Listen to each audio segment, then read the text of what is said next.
Hey folks, Chris Anthony Taylor here, welcome to my channel, and today we're going to dive into the pentatonic scale, looking at 3 blues licks that I love to use in my playing. These licks in some way cover all 5 positions of the pentatonic scale, but also serve as really good examples of how to shift between them. We'll also be looking at the blues note as well as a good amount of bends and slides, but before we get to them, here's a solo I put together that utilises all 3 ideas.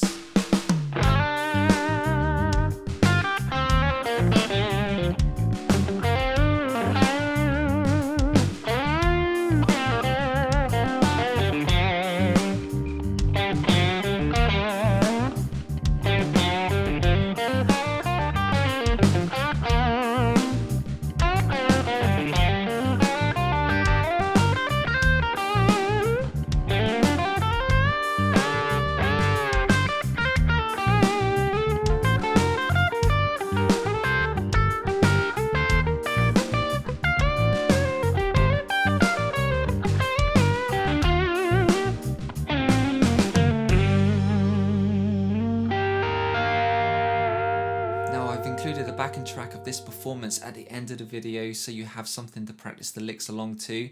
And speaking of which, I'm going to dive straight into lick number 1, which sounds like this.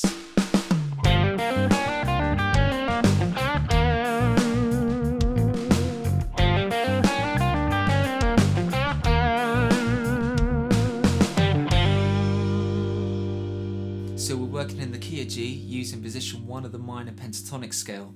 So to start off, find your root note G at fret number 3 of the low E string, and then build your scale from there.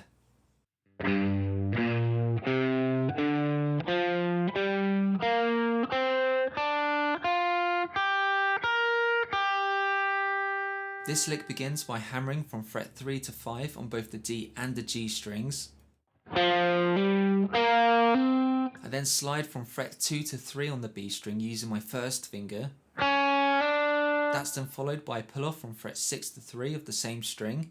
I then roll my first finger to play fret number 3 of the high E string. I then jump across to the G string using my third finger to slide from fret 6 to 5. That then pulls off to fret 3 of the G string. I then play fret 5 to 3 of the D string, moving into a full tone bend at fret 5 of the G string, resolving at fret number 3 of the G string. Now the main idea for me around this lick is utilising the blues note on both the B and the G strings.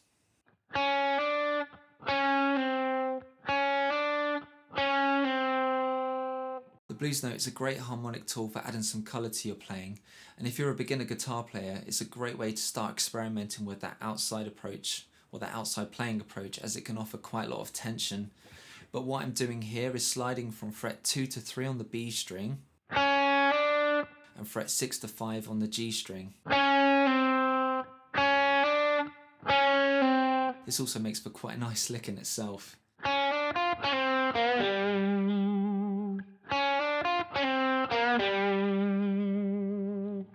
Now let's see if you can spot those slides as I play lick number 1 nice and slow.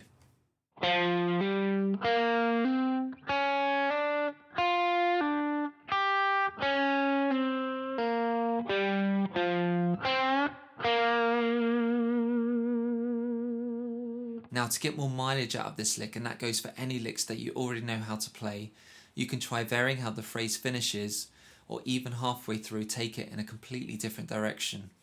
One approach I would suggest is shifting to a neighbouring pentatonic shape, or even one that's a couple of stops away.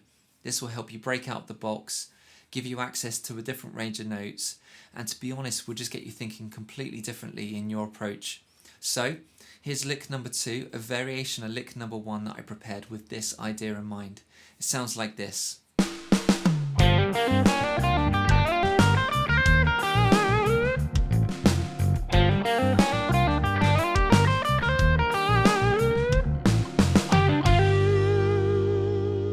The best way to view this lick is as 2 phrases combined together, the first being half of lick number 1,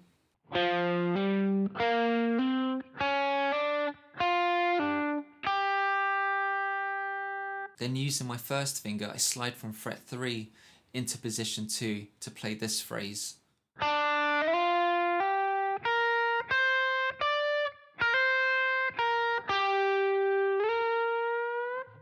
To help visualize this lick, first find your root note G at fret number 5 of the D string, and then build your scale from there.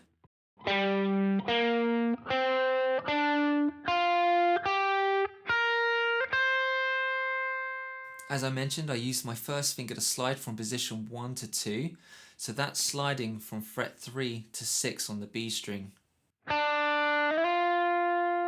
It's that slide that gets me into position 2.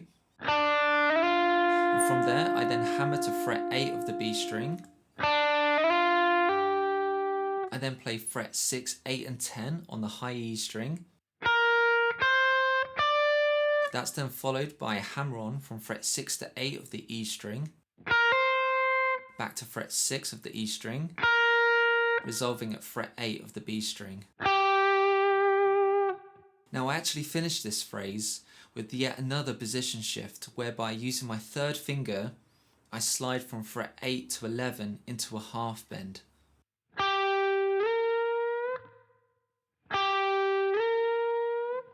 This is really effective because not only does it make the phrase sound more vocal, it enables me to position shift into the next pentatonic shape, giving me the option to have a bit more movement should I need it.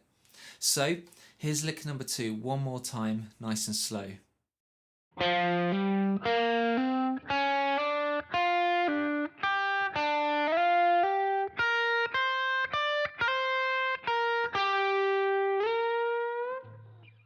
Now lastly we have lick number 3, which is my absolute favourite and tastefully combines positions 4 and 5 together. It sounds like this.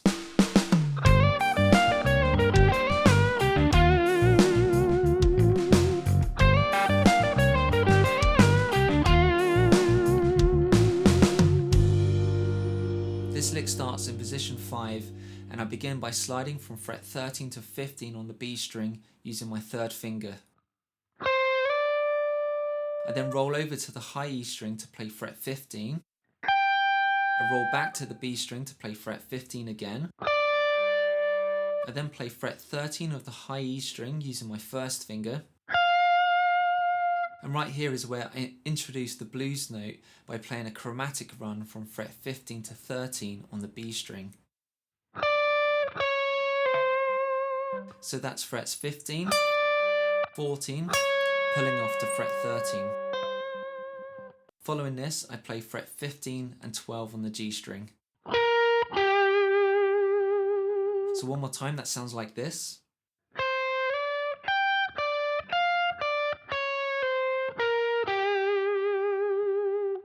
This is where the shift to position 4 happens, whereby I play a downstroke on fret 13 of the B string, and using my second finger I slide to fret 15,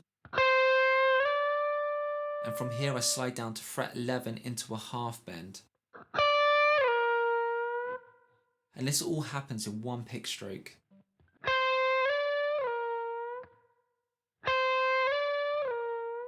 Following this, I then play frets 12 on both the G and the D string, resolving at fret 10 on the G string. So here's the lick one more time, nice and slow.